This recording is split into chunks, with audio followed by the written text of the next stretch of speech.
All right, so we are back, and today we're taking a little bit of break from the YouTube boxing scene, back into the MMA talk, because, oh my God, Derrick Lewis is the most violent man in the UFC. So before we get started, yes, today we're talking about the UFC heavyweights, and this is kind of a perfect segue because you guys have been showing insane support on this channel. Check my last 2 videos. Check really my last 4, 5, 6, 7 videos. It is time for another watch-along live stream reactions. That's right, you guys and I, on the night of a big fight, in the chat, talking about fights, goofing off, talking about my yee-yee ass haircut, all the fun stuff. It is going down in 1 month's time. We are reacting live to UFC 260. Put your big boy britches on because it's heavyweights. Francis Ngannou, Stipe Miocic, the heavyweight title in the UFC. I'm watching with you guys live. Be here March 27th. And thank you guys for 6K subs and wherever else we go with this thing. I love you guys to death. Let's get into the video. Today's video, we are talking about Derrick Lewis. That's right, the UFC's one-punch man reincarnated.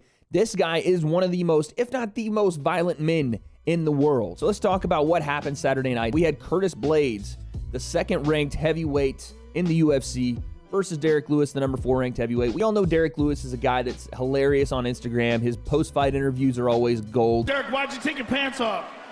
My balls was hot. He's a fun-loving guy, but he just happens to be a monster in the cage. He happens to be one of the biggest, strongest, fastest heavyweights in the UFC, and he just happens to possess that power that when he touches you on the chin, it's closing time. He shuts the lights off. And then you had Curtis Blaydes, a guy that really was looking for a title shot, a guy that was going to move forward out of this should he win and look to challenge either Stipe Miocic, Francis Ngannou, or possibly John Jones, who we know now is confirmed to be moving up to heavyweight. So both guys had a lot riding on this fight. Derrick Lewis, I think, is actually about to have his contract run out as well. So a ton on the line here, and possibly a number 1 contenders fight depending on what the UFC does with John Jones. So round 1, Curtis Blaydes came out and did his thing. He was level changing on Derrick Lewis. He was putting him where he wanted him on the cage. Derrick Lewis was kind of allowing Curtis Blaydes to do what he wanted. He allowed him to take center of the octagon. He pushed Derrick Lewis back against the cage. He was hitting him with leg kicks, combos up top. It was a pretty solid round for Curtis Blaydes early, and Derrick Lewis, and he even said this in his post-fight interview, it looked like he could not get going. It looked like it wasn't like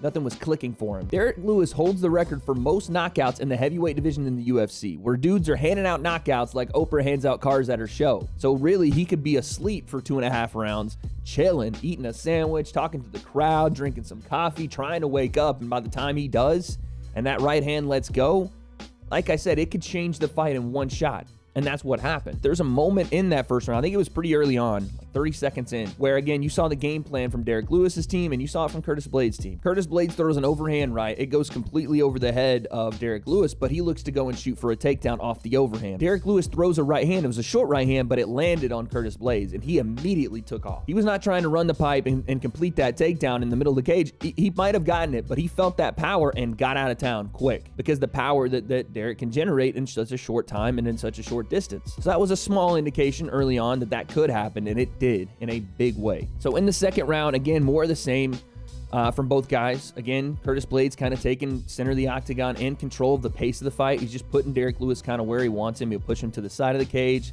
stays in front of him. He was landing some good shots. But then Curtis Blaydes tries the level change, and Derrick throws an uppercut from absolute hell. Boom. And immediately, as soon as it touches his chin, Curtis Blaydes is out. He is out cold. But then came the follow-up shots. Derrick Lewis rained down bombs from the heavens, and it wasn't just one, it was 2. I know that the follow-up shots sometimes people have a problem with, and oh, it's in bad taste, you shouldn't do that, he's already down, he's out. But I think it's tough for these guys to be in full kill mode and then just switch it off and be like, oh, okay, he's done, I'm good. Whereas the last 10 to 15 minutes, you're trying to fight for your life in there.